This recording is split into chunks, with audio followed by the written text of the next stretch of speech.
Garden. My name is John and I'm your host today.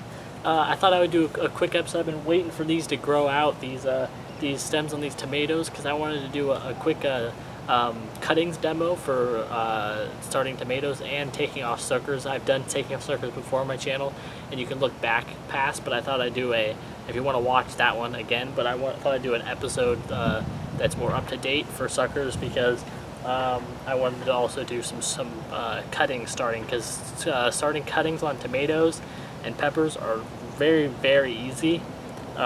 They root pretty readily. Peppers are a little bit more tricky. They'll take a little bit more time to root, and they may not root as readily, but the tomatoes will root very readily. Right here, this is a early girl. Gonna sip around here. This is an early girl variety tomato. I got it from a place called Al's Garden Center near my area. I don't know if that's that they have any garden centers in any other places, but right down here is a sucker, and I have some pruners. It's a pretty big one, so I'm going to cut it off. And that's a sucker right there. And you don't have to do this with the suckers. Sometimes I'll actually leave suckers alone, but you want to trim these off, and you want to make sure you have a good inch or so stem here for the new tomato plant. So that's what that looks like. I'm going to put this down here. I'm going to get a couple more off of here. And you don't want to do this to any determinate varieties unless you want to get a cutting off of determinate. Determinate varieties usually only grow to a certain set height, and then you don't get any more height off of them, and then they produce all their fruit at once, and then they die off. Indeterminate varieties like the early girl and stuff, they will grow to a high height, and they'll just keep growing, but you can either prune them, all the suckers off, or you can leave them on. So here's another sucker here, pretty long one. Gonna cut that one off, get another plant off from that. You just have a good 2-inch stem on it there. Here's also another sucker. So right here I have 3 plants that I can start. Not all of them will make it, but a good portion, and there's a 4th one. 4th plant that you can start. So now I have 4 early girl tomatoes I might be able to have. Now I'm going to transfer in the backyard now, and we're going to go back there, and I'm going to show you how to start these, how easy it is to do a tomato cutting, okay? Alright, see you back there.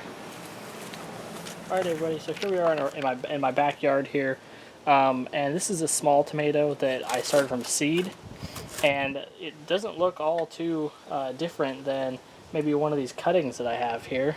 You see that? About the same size. Maybe this one has 1 more or 2 more leaves on it, but it's not too different. Now this cutting on these tomatoes, they will root all along the stem here.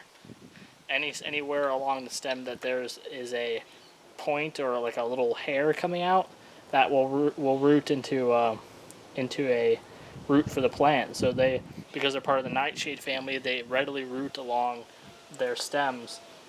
Now again, you could do this with any type of variety of tomato, a determinate, indeterminate. Like I said before, determinates grow to a certain set height, produce a lot of their fruit, and then are done for the season, or usually kind of peter out and don't grow anymore. And the indeterminates are the ones that grow a lot, and they just keep growing if they're allowed to, and they go until the frost, and then they die. So this is an early girl variety of these cuttings here, and they are an indeterminate variety of tomato. They produce really good canning tomatoes. This is a Big Mama, a new variety I'm trying out here. But for taking off suckers now, you can see down here, right there in the middle there, that is the starting of a sucker. And a sucker will be in every leaf joint. This leaf joint here, there's another one kind of starting, a new little baby one. And, every leaf joint coming up. There's a difference between a sucker and the main growing tip. The main growing tip is always going to be at the very top, and it will be at a kind of a leaf joint too, but it's also it kind of, you could tell the difference because there's a more of a the new leaves are right at the top, and there's more of a Y here, right next to it. You never want to pull this tip part off unless you're trying to encourage a bushy tomato or multiple stems of a tomato. You can do that, and you can also bury those multiple stems deep down and have a really big, huge bush tomato that pops up. So, I mean, it's any way you really want to grow them. I usually grow them in more of a bush type form. I'm going to be trying this year doing more of a vertical, letting them grow up. But right now, this one is just a young one. They'll be planted out in maybe a week or two here. And it's a little later because I had terrible problems with tomatoes this year, and they're just not wanting to grow right. Same thing with peppers. So I had to buy some starts from some nurseries and stuff, even though I hate doing that. Because nurseries will treat them with insecticides and stuff that can linger around the plants, and if bees land on them, any neonicotinoids. I always get that pesticide wrong. Neonicotinoids or something like that. It's a bee-killing pesticide that they'll spray for different aphids and stuff like that in potted plants from nurseries. And that if a bee lands on it, usually they'll get disoriented. They'll take the pollen back to the hive in some cases, and it is one of the leading causes of colony collapse disorder for bees, if not one of the major ones. It's not just pesticides, but other diseases also cause colony collapse and cause colonies to just kind of disappear in thin air. So they don't really have a defined answer for colony collapse yet, but I try to stay away from the neonicotinoid pesticides and other pesticides in my products, in my produce, because it's healthier for you to not have them in there, because if it does damage to bees, which are a very sensitive organism, it's going to eventually do damage to you. And if it does, any sort of damage to any of the other organisms like bugs and stuff, then you don't really want to put that in your system, because you have a bunch of other microorganisms that live inside your gut, and it's going to kill those off. There's tons of bacteria and microbes in there, and that's the problem with some people getting food allergies and sensitivities. They don't have those bacteria anymore, and it kind of is contributed to being killed off by the pesticides and stuff and herbicides we use nowadays. Also in fungicides. Fungicides are a big one. So, enough of that spiel. Let's get to starting planting these guys here. I'm going to go get my stuff, and I'll show you how to do this really fast, okay? Alright everybody, so here we are, we're back. I have my pot here filled with an all-purpose potting soil with coco coir, some organic type of material inside, whether it be compost made in your own yard, or bag compost that is from a good source, or whether it be just kind of an organic potting mix that you mixed up in here. Could be also mushroom compost is a good one. And you mix that up with some coco coir, and it kind of makes this light, fluffy mixture here. That's what I use for my mix. Now I'm going to take one of these cuttings here, and so I can both stick this just right down in here, and boom, then water it, and that's completely done. But this year, you could also use this. This is Clonex. This is something you can use for rooting stuff. I'm actually going to do an experiment right now. I'm going to plant 2 of these plants. There's another container over here. I'm going to plant 2 of these plants using the Clonex rooting hormone, and 2 of them not using it, and see which one roots more readily, or if I have better success with the rooting hormone. You can find more organic rooting hormone out there.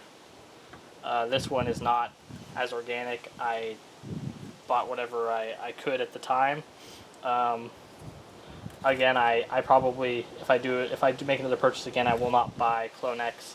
I'll buy something more organic when it comes to rooting.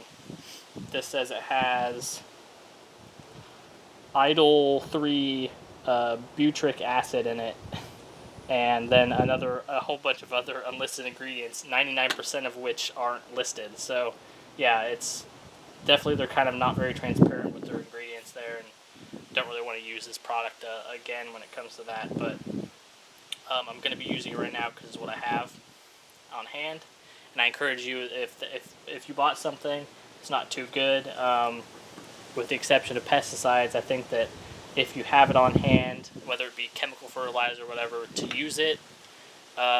If you have it, don't just throw it out and waste it, even though it'd be better, or you'd get probably better tasting produce if you use a lot of the minerals and rock dust.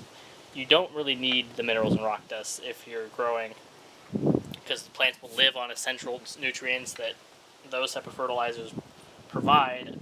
Just, it's not recommended, I guess. I don't know. I'm not trying to steal like John Kohler's thunder or something, but he has some good points about that type of stuff. You know, different nutrients don't always do different things, and you could always taste them in there. Your tongue will be able to taste different minerals. So food always tastes better when there's more minerals and nutrients in it. So there's my dipped little tomato start here, and I'm just gonna plug it right in there, push it down, and right down to the first Y, and then firm it in so there's no air gaps around the stem there. And that's one planted there. That's all it takes. Literally just stick it in. Now, you don't have to use the rooting hormone. This is just an experiment I'm doing. So you can just literally just plug it right in the soil, and you should get at least 50% of them to root that way, if not more, if not like close to 80%. As long as they're this size, as long as you have the 2 inches of stem there, you should be completely fine when it comes to rooting these tomatoes. And again, this is a way that if you have some friends, even if you just want to take off suckers, you don't want to do the bush style growing, you could take off suckers, root them, and give them to friends early in the season like this, and these will produce usually faster than a seed plant, because it's more mature. These basically almost already have flowers coming off on them, and when they take root, which they usually do very fast, you want to keep these very damp though, and when they take root, they will just shoot up and start producing flowers and fruit for you pretty much right off the bat. So they're great to give to family, friends, stuff like that, if you don't have any room for them. If you do, then keep them for yourself, and you can use them in the garden.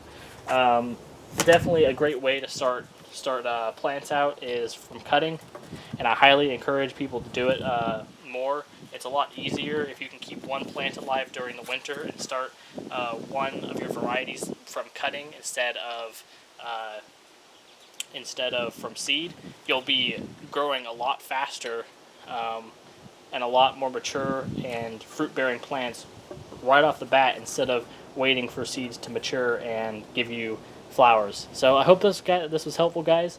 I hope this kind of explained a little bit about the rooting hormone and taking off your suckers and doing something with them instead of putting them in the compost, giving them to people, helping your neighbors out, things like that, getting gardens started. I hope this was informative enough for you to feel confident to start some cuttings from your tomatoes, and your peppers are the same way. You just take off growing tips and you put them in there, and they will root for you. So anyway, guys, thanks for watching, and I hope you all have a great day. Like, comment, and subscribe, and I'll see you again next time. Bye.